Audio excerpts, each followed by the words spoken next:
Hey everyone, in this course we will learn simple, practical VBA and how it works within the SOLIDWORKS environment. If you want to go further and use these skills in real projects to automate SOLIDWORKS PDM Professional as well as SOLIDWORKS, then we've got some advanced courses on our website for you. You'll find the links to these courses below.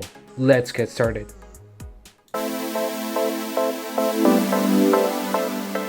In this lesson, we're covering VBA data types, one of the most important fundamentals of programming. Understanding data types will help us write safer, faster, and reliable code by choosing the right kind of variable for the data we're working with. We are going to be covering all of the built-in VBA data types, explaining when to use each one, and then highlighting some of the common mistakes. Let's get started. All right, here I've got a VBA macro that I've already created from a previous lesson. Obviously, if you'd like to start fresh, go to Tools, click on Macro, and then click on New. Save yourself a new macro, and that should create a new macro with a module named after the name of your macro. So I'm going to double click here. This is going to take me back to my module. I'm going to remove some of this code here because I don't need that. And then I'll leave the code similar to what SOLIDWORKS or the VBA editor will generate for you. Let's get started with our data types here. The first common data types are either numeric data types or string data types. We're going to start with the numeric data types.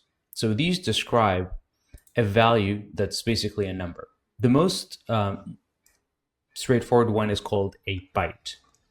So right here, I'm going to create a new line, and I'm going to define a variable using the keyword dim.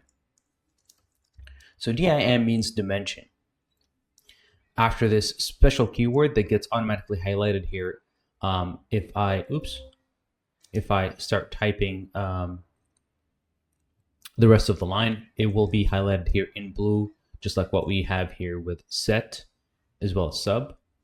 So after dim space, I'm going to specify, for example, the name of my variable. I'm going to call this %, and now I can specify the data type of my variable. I'm going to just type in here byte. This is what a computer byte is. So if I press enter here, you'll see that this keyword got highlighted, as got highlighted as well as the data type, which is a byte. Now, byte is a numeric data type, and it holds values from 0 to 255, right? So it's one computer byte. It's one byte. And basically a byte is 8. Oops, I don't know what's going on with my keyboard here. Right, is 8 bits, and obviously a bit in programming, 1 bit is either 1 or 0. So if we were to calculate the number of possibilities, right, for the computer byte or the range, that would be 2 to the power of 8. So now if we go, just bring my calculator here, bring that over here. I've got a scientific calculator. I'm going to do 2 to the power of 8. That gives us 256 possibilities. Obviously 0 is a possibility as well. So we're going to subtract 1 from here. So that will be from 0 all the way up to 255. So now if I do my % to be equal to 0 and I run my code, it compiles. If I do -1 and I run my code, then I'm going to get an exception saying overflow, meaning that this value is outside the bounds of my my data type. So I'm going to click here on end, and I'll do, for example, 256. Oops, and run. I get an exception. But if I do 255, then this would work fine. So you can see here, there isn't a lot of data that we can put into a byte. Obviously, it's not something that you would use if you're writing a macro for the SOLIDWORKS or SOLIDWORKS PDM, right? But this data type is very, very efficient. So we could use it for, small stuff such as percentages, values that would not exceed 255, small counters if you don't have a large upper bound in the list that you're reading or the items that you're trying to count. Byte should be fine. Let's move on to the next type, which is the most commonly used type most commonly used numeric type. And this type is called integer. So I'll type in here in a comment, integer. And let's define here a variable using the special keyword dim. We're going to call this small counter and then we're going to type in here integer as the type. So going up here, integer is stored in 2 bytes, right? So that would be, if I were to go back to my calculator here, that would be 2 to the power of 16. So let's go here, 2 to the power of 16. That will give us 65,536. What is important to note that integer is actually signed. I'm going to write this here in capital letters. So a signed data type means, a signed numeric data type means that the value can either be positive or negative. So that means that we could actually set our value. So let's type in here small counter be equal to -1, and then my code will completely compile. We go a step further here. Maybe we can just do a debug print, which allows us to be able to print a value in the immediate window here and run this. We'll see that the value gets printed. The default value of a integer is 0. And then, as I said before, we calculated here with our calculator the max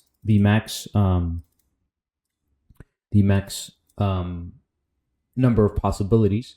Because it's signed, this means that the higher bound of the integer will be this value here divided by 2.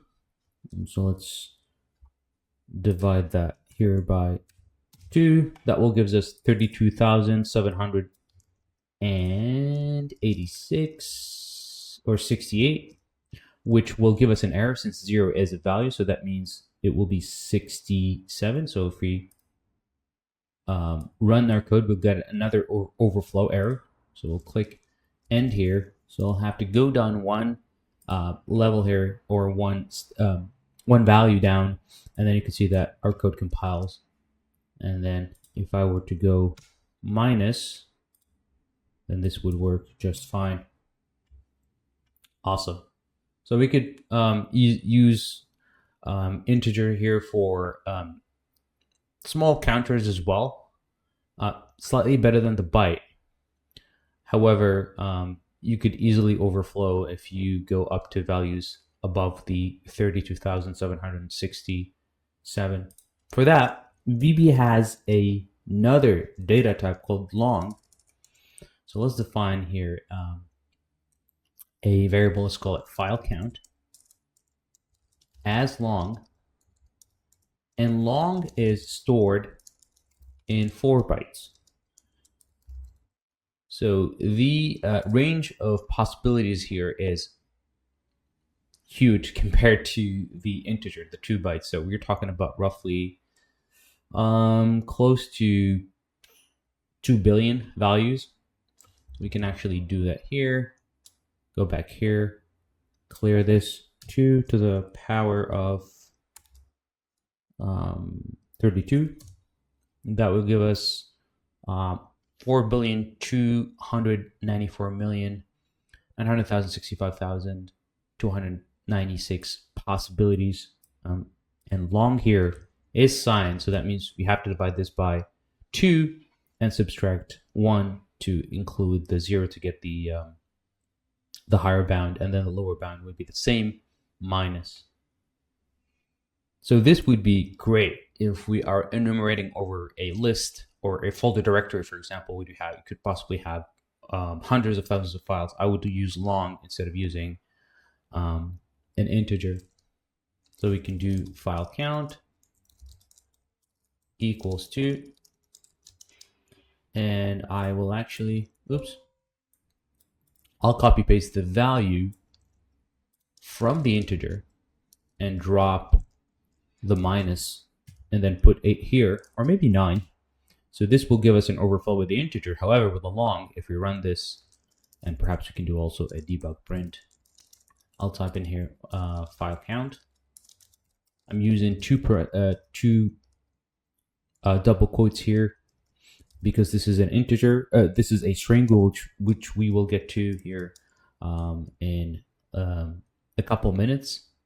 And I'm just gonna concatenate that with a value. So file count is this. Maybe even add long here. Long. And I will perhaps do the same thing here.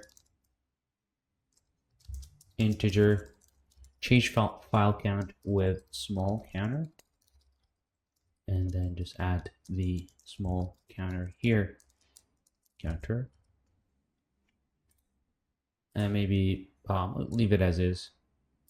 We can run this and see that in the immediate window we've got our small counter, but you could see that the long can actually contain a value that's significantly higher than the integer because it's stored in 4 computer bytes. Now there's an even bigger data type in terms of size here. It's called long long, right? So dim file count 2 as long long, and this is just reserved for 64 bits VBA, which is exactly what I have in my application here with SolidWorks. So I can set my file count to equal to, for example, a really large value in debug print that. Let me just copy paste that. So this is only for 64-bit VBA. Obviously, I don't think anyone right now in 2025 is still using 32-bit SolidWorks.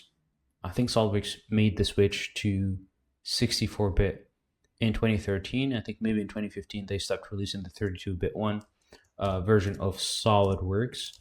I'm not so sure about Excel and the other applications, but for the most part, you probably would not need to use long long in VBA.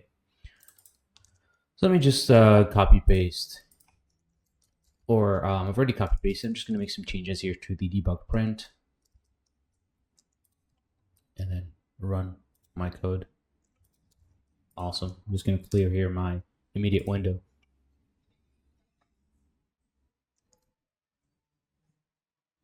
If for some reason you are working in a 32-bit environment, then you have the ability to specify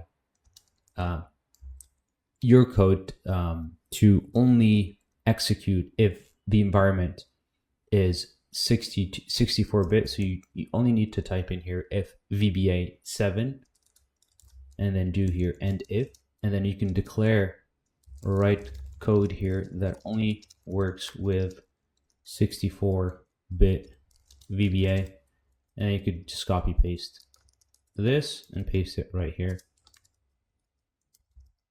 Now if I run my code, you'll see that my file counter 2 gets printed because I'm using VB7, which allows for 64-bit code to compile. But you probably won't need this because, as I said before, everybody's using a 64-bit environment. in today's age. Let's go and explore another type of data type. This one is called single. And I'm going to focus here on the data type, its size, and what people use it or developers use it mostly for. So single is stored in 4 bits or 4 bytes, sorry. And it has a really great precision, allowing us to go close to 7 decimal or 7 digits in decimal places. Oops, let me go back here. So if you were trying to get something that's pretty precise in terms of value, so I could define a variable called rough value. I'm going to define that as a single. I could type in here rough value would be equal to 0.123 4, 5, 6. And if I run this, let's also do a debug print and change this to rough value.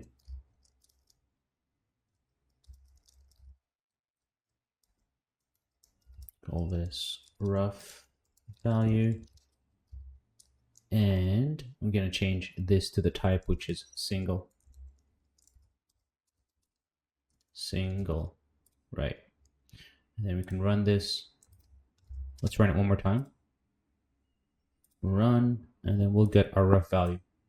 Now, what might be interesting for us to do now is to go back, for example, to the integer and change this value maybe to 1.5 and see what happens, right? So I'm going to clear my immediate window, and I'm going to run my code here, and you'll see that the small counter, which is an integer, actually didn't really preserve the value and converted it to the next whole number.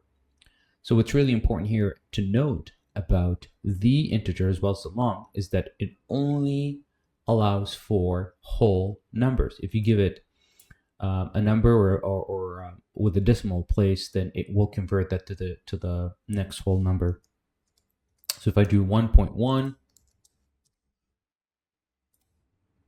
and run our code, you'll see that the value kind of gets rounded. So if you want something precise that has a decimal place, then single is good. Use that. Now, if you want even more precision, right, then we will need to use something called a double. So let me define something here, precise value as double. And I'm going to note here the size of the double data type. So double is stored in 8 bytes. And this would give us a precision of close to 15, 16 digits, which is probably more than you need. I would probably also say this is best used for engineering calculation or engineering math in general. I use double when I'm writing VBA macros for SOLIDWORKS or PDM, or even all the other engineering software. So double is probably the best one to be using here. I could set the precise value, which is a variable here defined as double, to a bunch of zeros here, 1, 2, 3, 4, 5, 6, and then I can do my debug print. Copy this and paste it right here, and then I'll change here to the value to precise value. Change this to double, which is the type, and then change the concatenation here to have precise value. Just making sure everything here looks good. I might even close the locals window. I don't need that. Then I'll just bring this all the way up here and run my code. And you can see my precise number renders here in that immediate window. So for the most part, if let's say you are writing a VBA macro for SolidWorks, I'll probably use either long or an integer for my counters. And if there's a value that I need to hold, like a mass or distance, then I'll probably use double. Now let's move to another data type here, a numeric one called currency. So currency is stored in 8 bytes, if I remember correctly. It allows me a fixed point it's a fixed point up to 4 decimal places. And this is the most important thing about currency, is that it gives us an exact value, no rounding, which what you want if you're doing financial operations. So let's assume that you've got a bill of material or a list, and that bill of material has a cost, right? And you're trying to calculate the cost of materials. Then you really want to use currency, because currency will not do any rounding. An integer or a long will do the rounding. So dim, let's define a variable here called price as currency. And I'm gonna define the price here as some random value. So 1999.99, and I'm going to print that in the immediate window. So maybe I'll copy the line from a previous variable or previous data type. I'm going to type in here price, and this is going to be currency. So that's pretty much the best use for currency. Oops, that would be price. Apology. Clear that, and then run this. Run, and you can see the value here has been printed with no rounding whatsoever. Let's jump to something completely different. I think we've covered all we need to know about numeric types. Let's go to text data types. The most used, or the most commonly used text data type is called a string. So string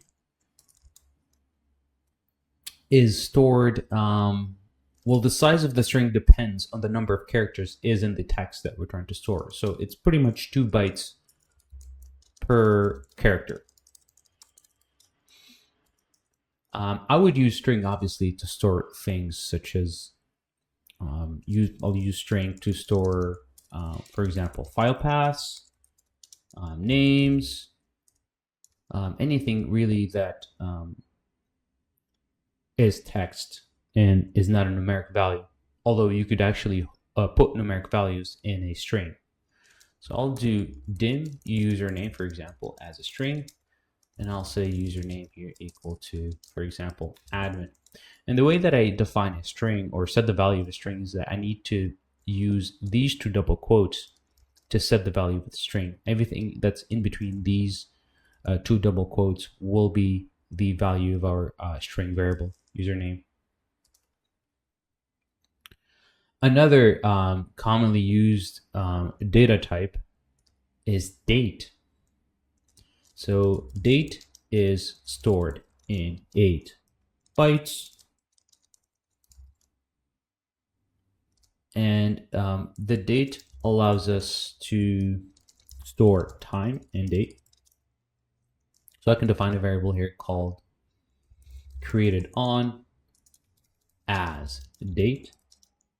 And I can say, for example, created on would be equal to now, which is a VBA function that returns the current date and time.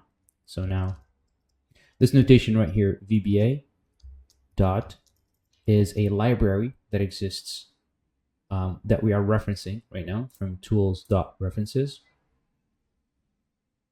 which is the Visual Basic for application that allows us to be able to have access to some useful functionalities for math as well, our system as well. now is one of those functionalities or those calls that returns a variable or returns an object of type date. So now I can actually type in here debug print, and maybe I can just steal the debug print from a previous line. Well, we haven't done here one for the username, so let's do that here real quick. Username. We'll change the value here to the type here to string, and then type in username, and maybe we can paste that here as well. Change this to created on, and change this to date, and then change this to created on. And maybe I can clear the immediate window and run my macro here. You could see the date and time here. You can also specify your own date and time if you want to. So it doesn't have to be the now utility function. You can put two pound signs here and then specify the date. So I'll do 2/25/12/12. And then let me just clear this and then run my code. And you can see the date or the date that I've specified here by specifying here 2 pound signs. That takes care of the rest. That's how you can kind of define a specific date. Awesome.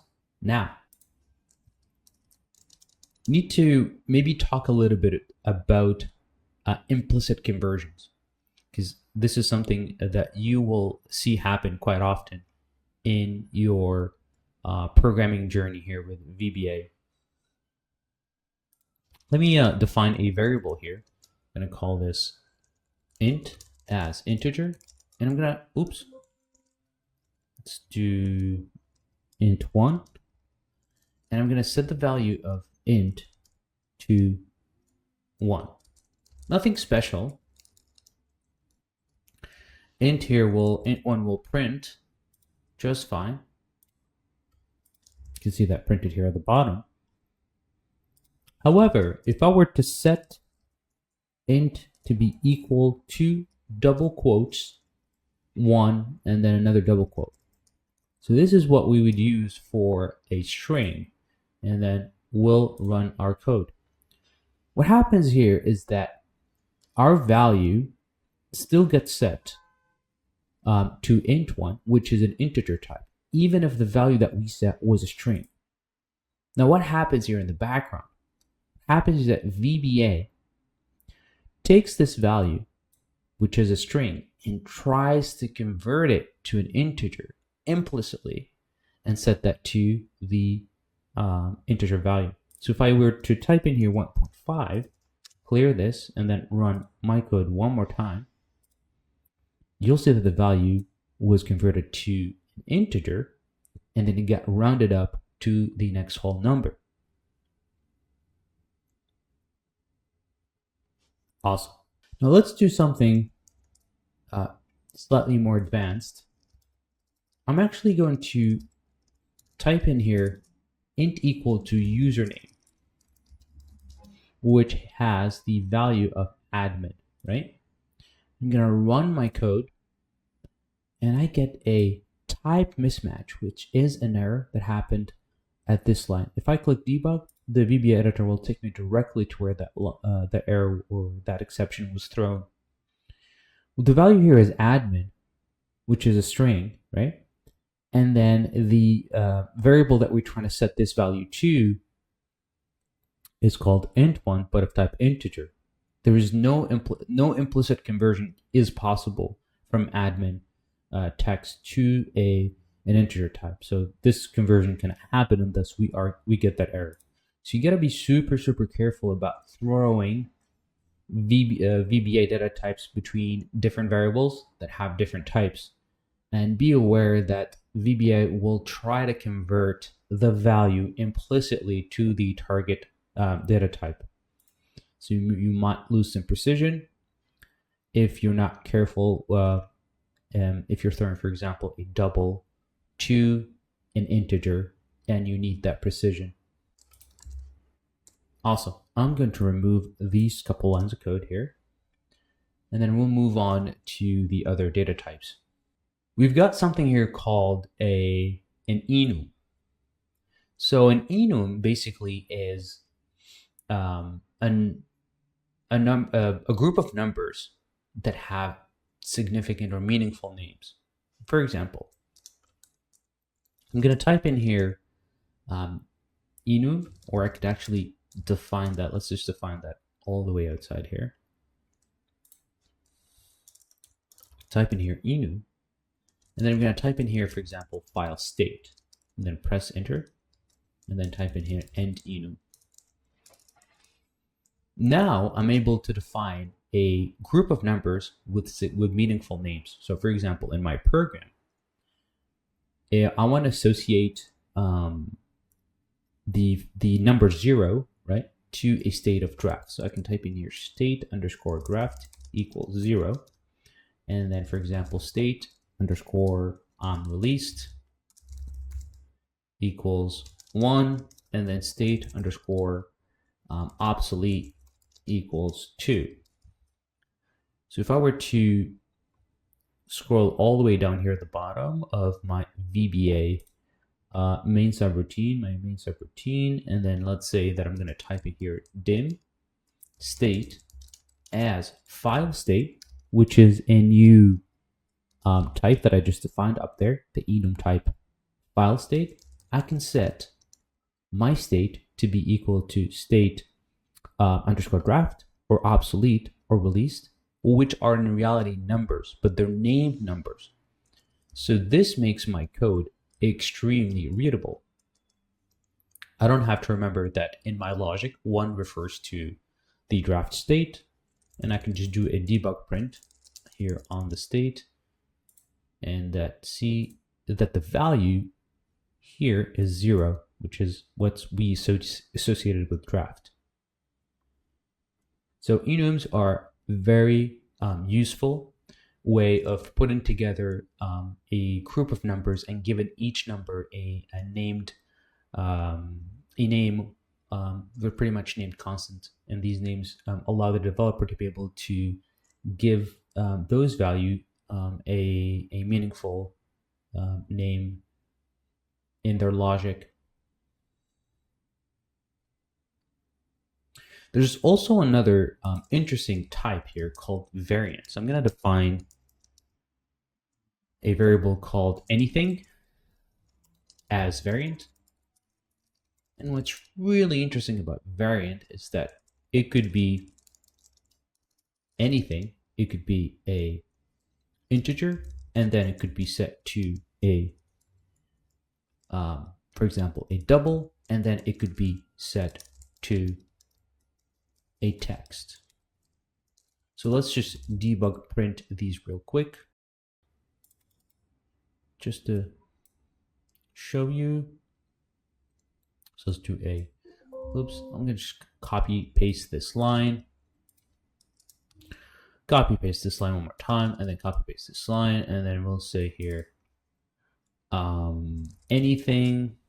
I'm gonna paste that here, here, and here, and then we'll say that maybe we use small counter. Oops, we put the value of small counter here, and then we'll put the value of precise value here. Put that right here, and then we'll put the value of username here.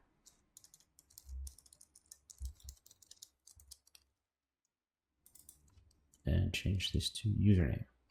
Let's clear this, and then let's just run our code. And you can see that variant was able to hold different data types. It didn't really care about the type. It just preserved the value that we set it, and that value did change in nature from line to line. So initially we started with a small counter, which is an integer, and then we changed that to a double, which is a precise value. And then finally, we switched it to a text, the username, which is admin here. So variant could pretty much hold any type of data. There's another data type here, which I personally like to reserve for its own kind of lesson, but since we're talking about data types, we might as well cover it. It's called array. Basically, it's a collection of elements that have a common purpose or the same type. For example, we can define an array here. So let's do dim. Let's call this numbers. And we need to define the size of our array. So from 1 to 3, this will hold 3 items as, and then the type of that array. So all of the items that we're going to put in the numbers array must be integers. So this reserves that in memory, and now I can type in here number at the index 1 with our parentheses equal to 1. And I can do here the same thing for the other 2 items. 2, 3, 0, let's do 2 and 3. Let's clear this. And then let's run our code, and our code executes. We don't have anything here put into the immediate window for our array, but we could type in here debug print. Let's do 1 line for everything. So we'll type in here numbers at the index 1, oops, equals 2 numbers at the index 1, and then we'll do an AND just to concatenate everything. And we'll maybe copy paste, oops, this. This will be 2, this will be 2, and then we'll concatenate that here at the end with the third one. And then, oops, clear that. We'll run this one more time, and you can see our array here has been printed in the debug print, or in the debug window. If I were to go a step further and then define a third or a fourth item, let's call this, let's give this a value. So the fourth index, I'm actually going to get an exception, which is called subscript out of range. So if I click on debug, this will take me to the line where that error is thrown. And it is true that I'm asking VBA to set a value at the fourth index, which we don't have because our numbers array only defines 3 items. That's why we will need another type of array called dynamic array that does not define an array size.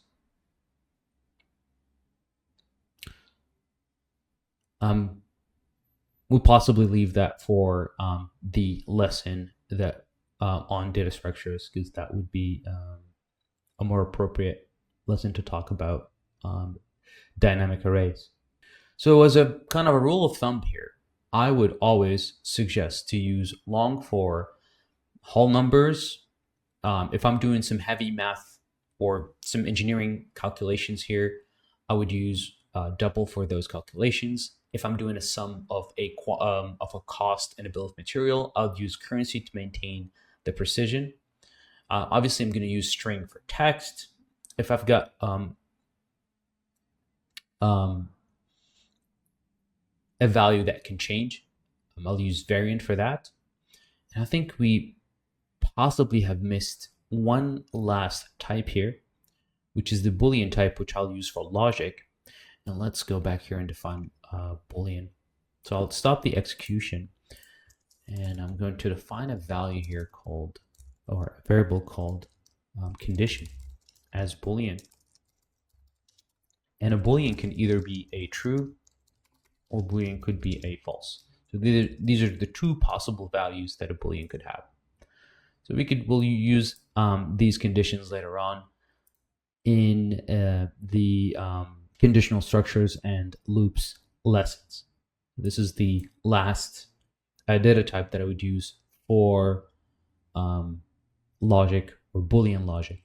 That's pretty much it. We've covered all of the different data types, and I'll see you in the next one.